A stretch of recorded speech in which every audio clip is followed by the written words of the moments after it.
मेरे दोस्तों, compound interest का यूपीएसआई में आया हुआ सवाल है। सवाल ने ये कहा कि टाइम 2 साल का है और 2 साल में 6% की रेट से 82,000 रुपये अमाउंट हो जाता है। तो प्रिंसिपल बताइए क्या होगा। बहुत कैलकुलेटिव क्वेश्चन है नॉर्मल बच्चे के लिए। देखिए, आप सब जानते हैं कि अगर रेट टाइम 2 साल है तो 2 साल में final rate of compound interest calculate करने का तरीका होता है x plus y plus x y by 100%।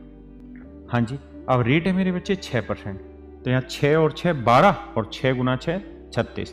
तो यानी हम ये कह सकते हैं कि सर रेट जो आई ना वो लगभग 12.36% है। लगभग नहीं, एग्जैक्ट 12.36% है। लेकिन सच बात ये है कि इस रेट से कैलकुलेशन करोगे तो फंसना तय है। तो आपको क्या करना चाहिए, आपको इसके लगभग रेट ले लेनी चाहिए। तो लगभग मैं ले लेता हूं 12.5%, 12.36 के नजदीक है। और इसकी फ्रैक्शन 1/8 होती है, जो बहुत आसान होती है।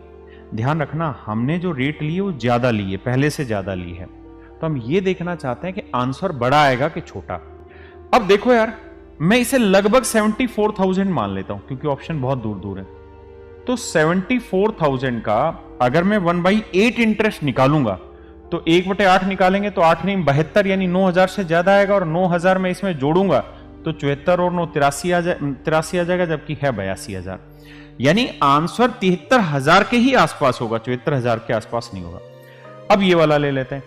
अब इसका अगर मैं 1/8 निकालता हूं मेरे दोस्त, तो देखो 8 नहीं 72 है ना जाने की 0, 8 8 64, 8 5 40। लेकिन इसको अगर हम जोड़ेंगे तो देखो 5 8 और 8 16, 6 और 1 7, 9 और 2 11 और 7 और 1 8। यह आया 81,765, जबकि मेरा जो अमाउंट है वो 82,000 है। दूसरी चीज मुझे ये भी समझनी है कि मैंने रेट भी एक्स्ट्रा ली हुई है।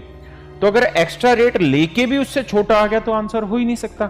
अब मैं चलता हूं मेरे भाई इस पे। अब देखिए, इसका अगर मैं 1/8 निकालूं और फिर इसमें ऐड करता हूं तो 8 नहीं 72, 9,000, 8 एकम 8, 8 दूनी 16, यानी लगभग 9,120 के आसपास। देखोगे तो 8 2 10 0, 9 और 1 10, 9 2 11 और 1 12, यानी 82,000 के नजदीक पहुंच गए आप।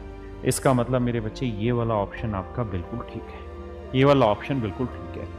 एक और भी तरीका आप इसमें इस्तेमाल कर सकते हैं, और वो ये कि आप रेट 1/8 लगभग ले ही रहे हैं तो आप सीधा सीधा कह दें कि भाई प्रिंसिपल 8 है तो 2 साल में अमाउंट हो जाएगा 9। तो 9 यूनिट रिप्रेजेंट कर रहा है 82,000 को, तो 1 यूनिट की वैल्यू इतनी, तो 8 यूनिट की वैल्यू कितनी। ये कैलकुलेशन भी आप कर लेंगे तो भी आपका आंसर निकल जाएगा।